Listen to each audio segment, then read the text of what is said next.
hosted the BET Awards in 2020 in my house and ain't been back.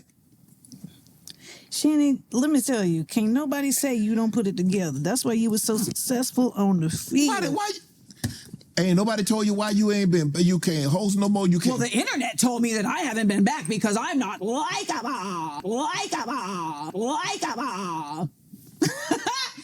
Baby. We have entered the Victim Olympics. Amanda Seales, actor, poet, historian, and apparent narcissist too. Until I got kicked out that Emmys party. What'd you do to get kicked out the Emmys party? Damn, we can't take you nowhere.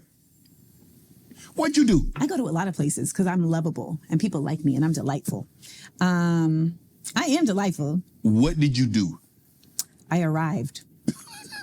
What's up, guys? This is Bad Decisions, where we watch people make bad decisions. It's your boy Sherm. It's your man Jay. Recently, she went on the Shannon Sharpe show, and it went exactly how most of us thought it would go. Amanda Seales' narrative, for the most part, has always been that people don't like her, and she really doesn't understand why. And it's always been somebody's fault. It's Issa Rae's fault. It's Shannon Sharpe's fault. It's the kids at school's fault. And now, the new scapegoat is autism. Just because your brain functions differently from, say, mine. Yes. So you feel just because your brain functions differently that's what caused it? Or there's a clinical diagnosis that there are clinical diagnoses. For you? Yes, there are clinical diagnoses for autism, yes. Yeah, I know when you take the tests, when you take the test, you're like, hold up. I've been thinking my whole life that this was a problem. Mm-hmm. Like the fact that I have to doodle, I have to draw all the time. I have to be doing things all the time to be stimulated. It's literally called stimming. Okay. Like the fact that when I'm a baby, I have to rock, like in a child pose, like literally rock. And my mom would be like, why is she doing that? We find out later, this is stimming. This is her literally dealing with her anxiety in a self-soothing way. Okay. The fact that even little things like, if there was a bowl of peanuts right here, I would be lining them up in a row. I'd be lining them up in a row. Like these are small things that are indicative of like your brain functions in a very particular way. Right. Okay. And that functionality also displays itself in your behavior, right? So it's also atypical to the way that our society functions. Mm-hmm. Guys, it's not rocket science. Within the first 15 to 20 minutes, you can tell why a lot of people don't like Amanda Seales. It's simply because she's a narcissist. In every one of her stories, she's always the tragic hero and everybody is doing her wrong. The best way I can describe Amanda Seales is, have any of you guys ever dated or talked to a girl? And maybe if you're a girl, if any of you women have dated a man or talked to a guy, and they talked so bad about their ex. They talked about how crazy their ex was, all the bad things their ex did. And then when you finally got with that person, you realize that they were the crazy one. All right, so I don't want to beat a dead horse any further. So I'm going to try to keep it brief here. I don't like using the word narcissism. One, because I'm not a professional. Two, because it's overused. It's kind of annoying for me to even hear it at this point. But when I watch Amanda Seales, I must say that what I understand about narcissism, she displays it to a T. Undoubtedly. I am a genius. I'm a gifted performer. I am a gifted person. I am a creative genius. I'm generous. I am giving. I am kind. I'm funny. I'm delightful. Like, these are not things that I need to wait for somebody to say about me. And, to try to play devil's advocate, because she's getting a lot of hate, although she's getting a lot of love at the same time for some people, apparently. Crazy people in the comment section. All the people that flock with her. But, apparently, it's like a defense mechanism. That's one way that it manifests. So maybe she has some trauma. I know that's another word that Gen Z and millennials love using. Maybe she has some trauma in her childhood or something that caused her to be this way. But she is very unbearable from what it looks like. Like she's very. There's a word I'm looking for. Like hard to be around is a word for it. She's trying to tell Shannon Sharpe how to run the interview while he's giving the interview. Yeah, it's just insufferable. She's insufferable. It's very easy to see that. And I don't know much about autism, and I don't know if she has it or not, so I'm not trying to downplay that. But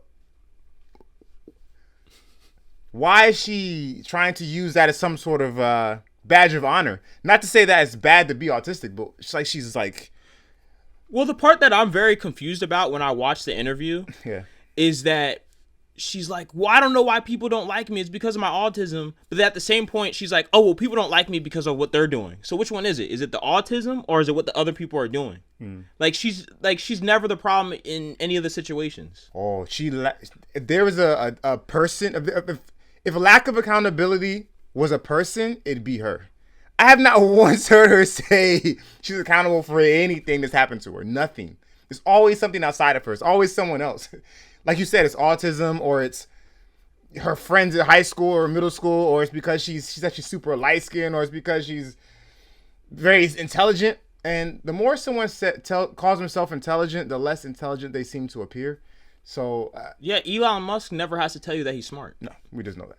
I just feel like she's just kind of disingenuous. At the end of the interview, she says, "Oh, Shannon Sharp, you're so great at doing this. I can see why you're doing this." Gives him a hug, and then as soon as she receives bad backlash, "Oh, he was terrible. He didn't treat me like any of the guests he did on his show. I didn't like it. It wasn't a good experience." It's like, where did this come from? You literally on camera said that he was a great interview. You literally said there's a reason why he has a platform, and then all of a sudden, because you're getting backlash, it's terrible.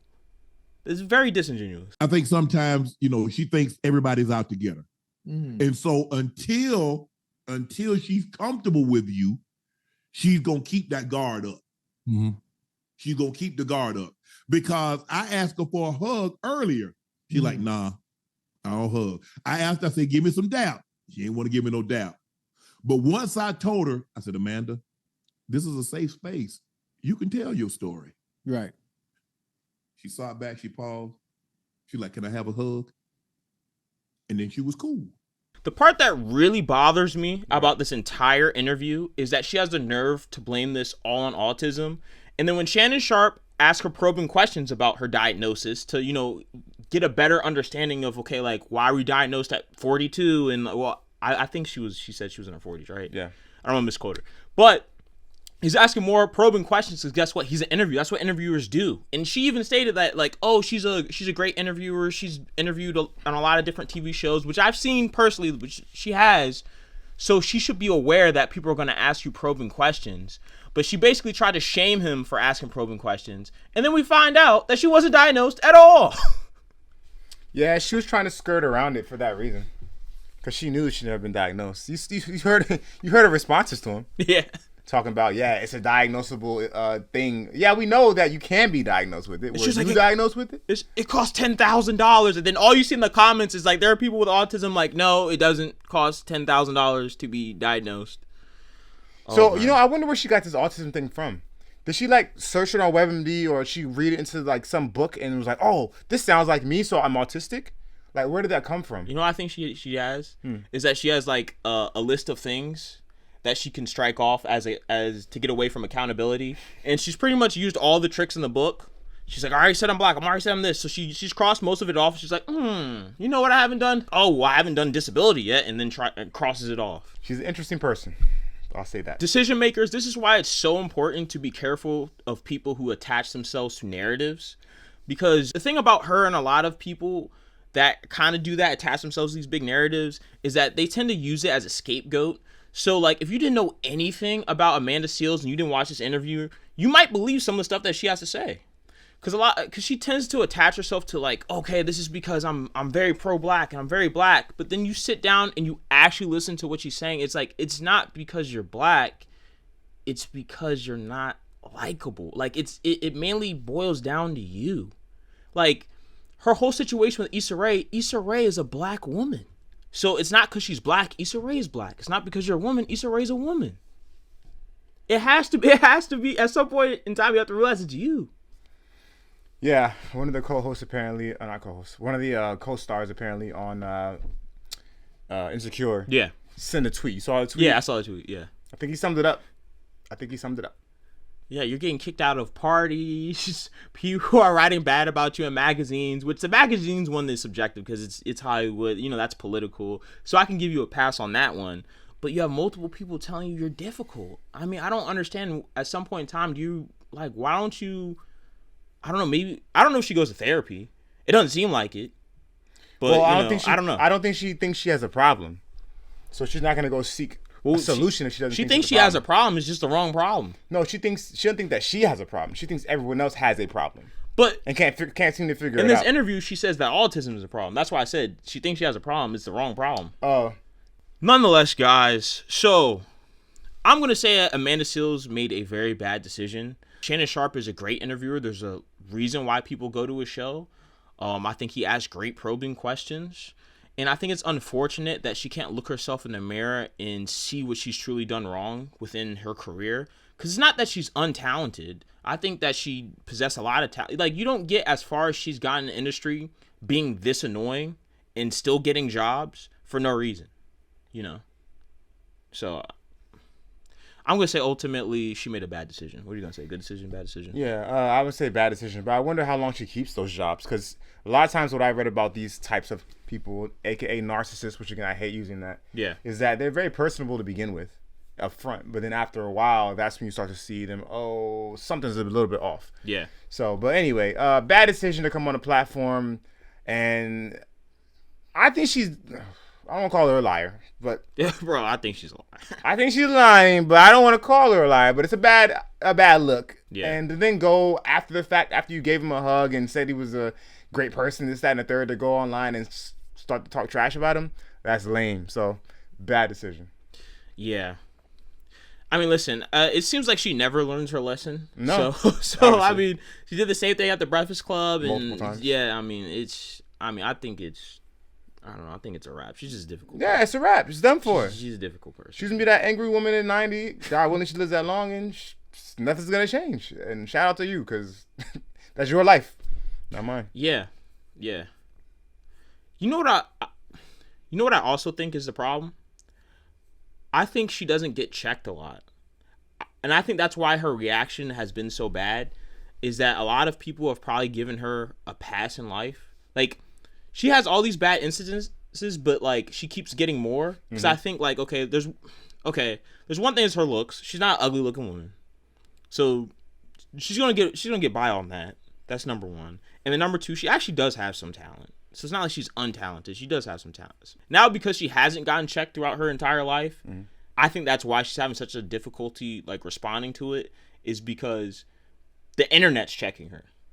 It's kind of like it's like she bypassed all the normal people that would normally check you. Like, who's the first people to check you in life? It's normally your mom or dad. She says that her mom let her do whatever. So she didn't get checked by her mom. It sounds like her school and the other people around her tried to check her, but that didn't work because then she got more opportunities. Then the people at her job tried to check her. They kicked her away from the parties and stuff like that. That didn't work because she still gets shows. So now I feel like it's the internet that's checking her like, yo, this is it. I follow you, but I think the thing is that she gets checked in a sense, but it just doesn't seep into her. Like, getting fired from something is a form of being checked, right? That's true. Yeah. So, but in her mind, she's probably like, well, I got fired because of this is not something she did. Yeah. She's just like, it's over. Although, like you said, she keeps getting opportunities for whatever reason. So I don't know. I don't know what she does now though. What does she do now? Do you know?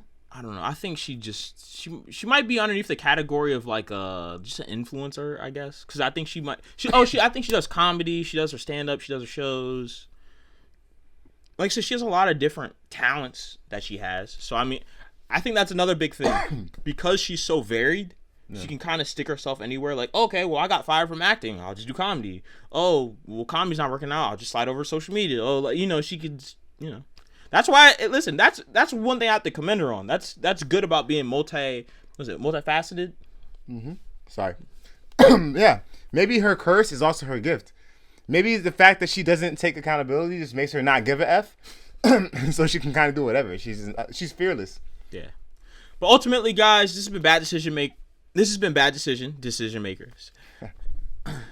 Decision makers. We're out.